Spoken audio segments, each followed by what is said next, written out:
Hey guys, Koizi here. Just because 2023 turned out better than 2022, that doesn't mean it's a great year. As usual for the early 2020s, last year still sucked. Some states, in the United States, were slowly turning into dictatorships. Warner Brothers ruined their 100th anniversary thanks to their abysmal CEO. Studios were marketing their animated features like crap. Trump proposed a project that should even make centrists want to vote for Biden. An anti-Semitic terrorist attack was going on. And worst of all, even though I got out at that transition program and got myself an ID and 2 debit cards, I never got a job or had money put into those debit cards. Speaking of animated features, 2023 didn't have as much terrible movies as the last year, but there were still some dumpster fires. These are the top 10 worst animated films of 2023. This is the thanks I get. This is the thanks I get. And this is the thanks I get. And this is the thanks I get. But before we start this list, we'll unleash more.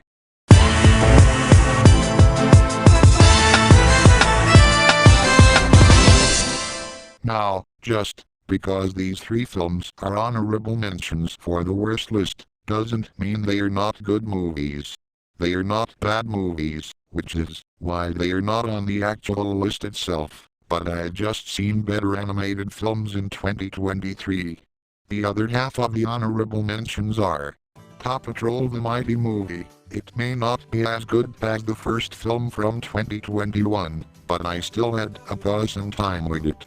Kind of. Baby Shark's Big Movie. It's not the best animated film based on a TV show, but I'm sure kids will have a blast with it.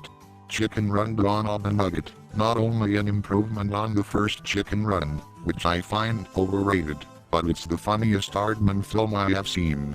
Anyways, let's start the actual list with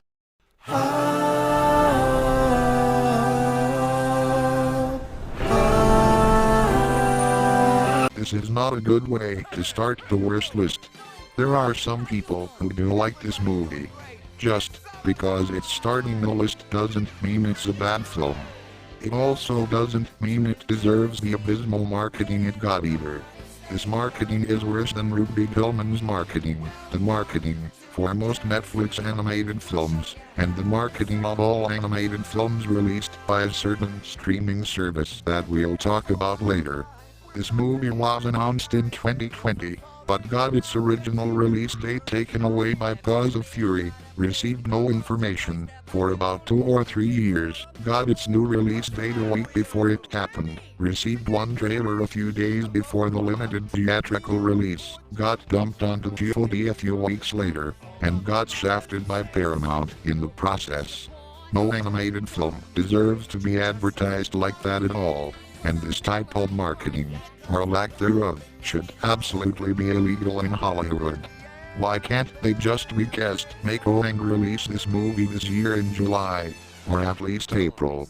That way, not only will it give this film more marketing, and better marketing at that, but it will have less direct competition with an anticipated video game-based movie. The film itself is a mixed bag.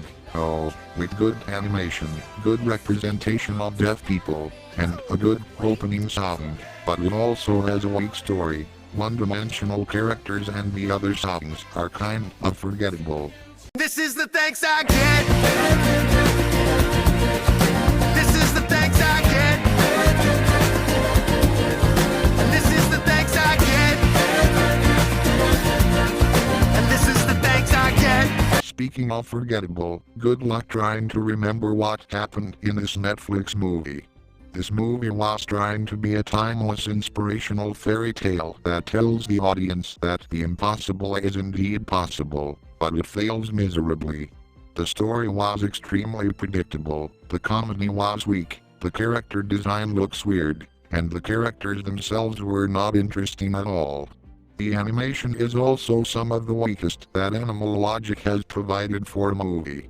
I mean, at least the animation of Leo adds to the comedy that the Adam Sandler movie is, but Magician's Elephant looks bland and cheap compared to the previous stuff that the studio animated prior, including their photorealistic bird movies for Warner Bros. And those Lego movies for that same distributor.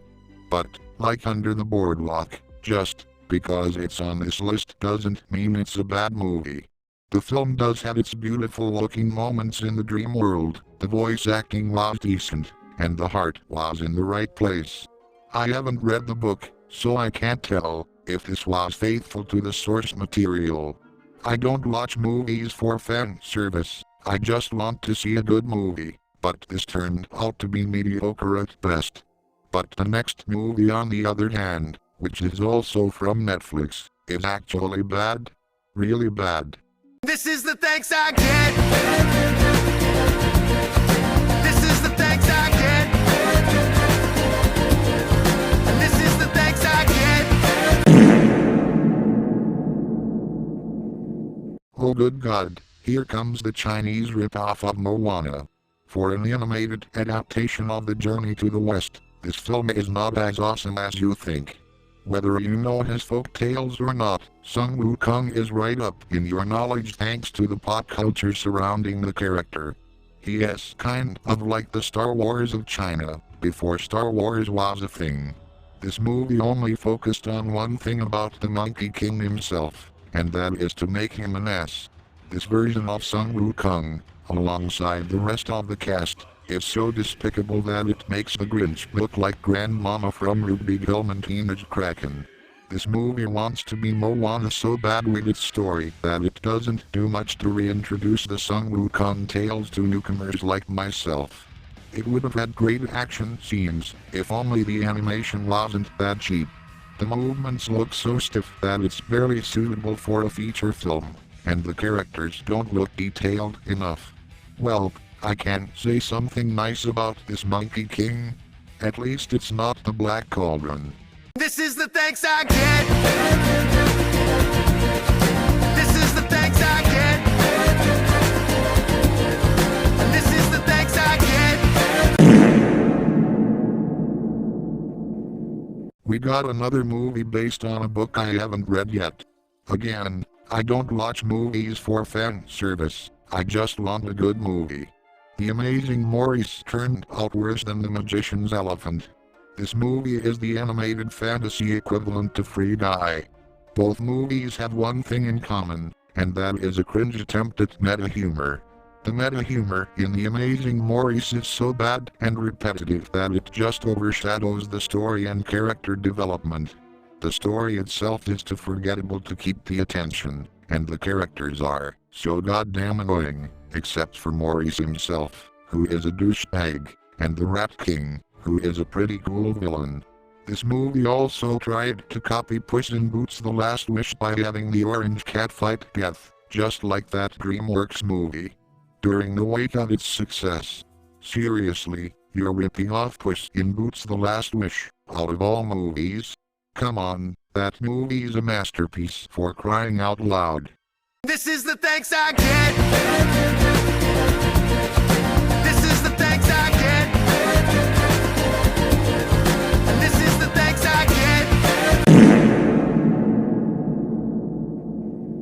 Hey look, a Netflix anime got on the worst list this time. Instead of an original movie with potential, we got a Black Clover movie that's only for the fans. That's not the problem with Sword of the Wizard King. I haven't seen the anime, and I don't understand what's going on or have any connection with the characters. That's not the problem either. The real problem is this movie being so freaking generic. The story is a generic world's end plot about these characters teaming up to stop the bad guy from taking over the world. The characters are all generic archetypes that you find in your average poorly written action flick, plus the awful voice acting that's being over the top. And the animation looks like a generic episode of the Black Clover series with no upgrade whatsoever. It literally has no effort put into it, as its own animated feature. It wants to cater to Black Clover fans so badly that it forgets to even be a movie in the first place. But hey, if it wants to be just for fans, it should have went straight to DVD so those people can buy it from their local retailer. This is the thanks I get. This is the thanks I get. This is the thanks I get.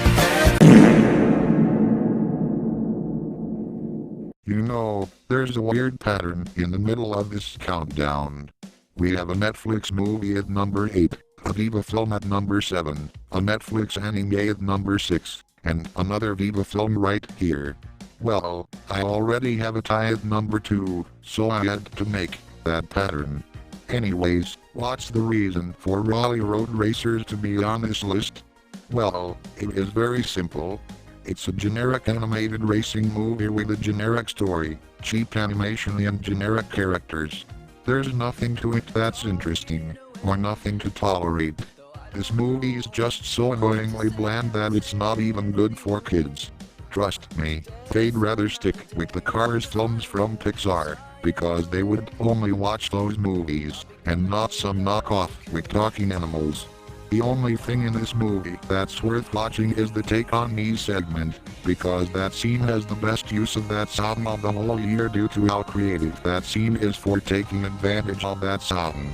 If you would just watch that scene online, and skip everything else from this movie, you wouldn't be missing out on much. This is the thanks I get. This is the thanks I get. This is the thanks I get. Do you know what was almost a hard choice for this top 10? Deciding which of these 3 movies is worse, considering I gave them the same rating of 4 out of 10. Black Clover, Raleigh Road Racers, or Wimpy Kid Christmas? In order for me to make this decision, since they are all equally bad, I have to see which ones are the least necessary. Sword of the Wizard King is just a disappointment, and Raleigh Road Racers is just a nasty surprise. Diary of a Wimpy Kid Christmas Cabin Fever, on the other hand, shouldn't even exist in the first place. At least with the last 2 movies on the list, there will be some people that want to see them. Who the Fish Fillet asked for another Diary of a Wimpy Kid movie on Disney Plus a whole year after seeing 2 of them in the span of 2 years, let alone a Christmas special. Sure, Roderick Rules wasn't a bad remake of the live-action movie, but this film went straight back to garbage like the first Wimpy Kid remake. It is both a bland Diary of a Wimpy Kid movie and a bland Christmas special in one bland-ass movie, so why watch this, when you got better stuff for your holiday marathon? This is the thanks I get. This is the thanks I get. This is the thanks I get. Oh my goodness. Viva Pictures sure had a bad start with their wide-release animated films on the big screen. They used to be straight to DVD back then, but now they think it's a good idea to bring a book adaptation with bad meta-humor and a cheap Cars ripoff with talking animals to the mainstream for some reason. But the worst thing they did bring to the mainstream is a mystery movie starring insects with such horrible writing. When other bad movies are predictable from top to bottom, they are just bad, but when it's a mystery movie, it takes away what makes mystery stand out from other film genres. The thing that makes something a mystery movie is the element of surprise, where the mystery itself is supposed to be something you don't know about until the climax of the movie, hence why it's called a mystery. Inspector Sun doesn't have any element of surprise thanks to its terrible choices made to tell its story. This movie wants to be a generic animated kids flick so badly that it completely forgets to be a decent mystery movie.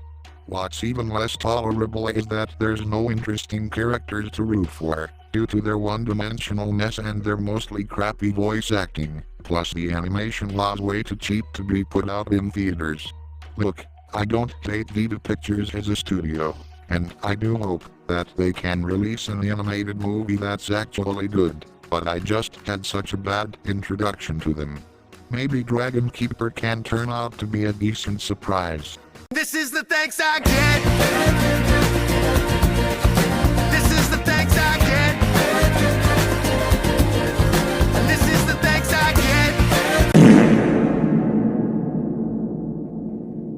I think there's a good chance that none of you have heard of the 3 movies I put together at number 2. That's because they are all poorly marketed, and they come from one streaming service that many of you don't use. That streaming service is Tubi, which is the go-to streaming service that is free with ads. In 2023, the streaming service decided to make their exclusive animated features for the first time. Too bad all of them suck, and that's for one reason. None of them are funny. Bad Cat's not funny, Millennial Hunter's not funny, and Big Brum's not funny.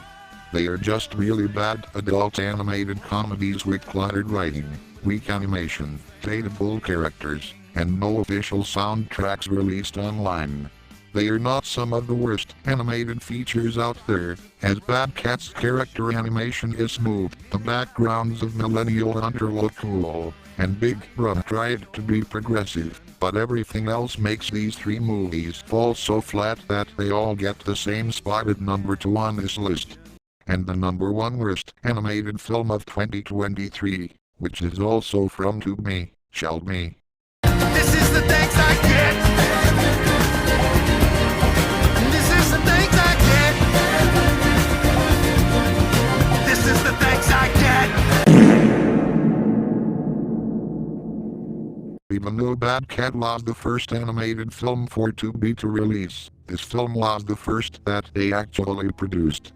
This film had so much potential, as Tubi's first animated feature by being adult-oriented and having a nice concept of a food apocalypse. However, when I watched it, not only was I disappointed, but I was dumbfounded and betrayed by the final product, and it made me lose enthusiasm for Tubi as a distributor for animated features. The thing that makes Pustacalypse much worse than the other 3 animated Tubi films is that there's nothing in here to give a pass. Wanna know why the food apocalypse happened? Because the main antagonist lost a stupid contest for a stupid banned ingredient. That's pathetic. And so are the ugly animation trying to be a retro comic book, the despicable cast-off characters sounding like absolute horseshit, and the whole film being less funny and cringier than Tubi's other animated movies. This film is so bad at comedy that some of the jokes will automatically come outdated if given the movie a few years. Like I said with Viva Pictures, I don't hate Tubi, and I do hope they release an animated film that's actually good, but they had such a terrible introduction to the animated feature game. Pustacalypse, the number 1 worst animated film of 2023. And that's all I got for the top 10 worst animated films of 2023. Hopefully, 2024 has less stinkers than the previous 2 years, but that depends on what gets released or not. Those streaming exclusives can be unpredictable, so we don't even know what's gonna suck at this point. Thanks for watching, and make sure you like, share, comment and subscribe for more top 10s and other stuff. This is Koizi, signing out.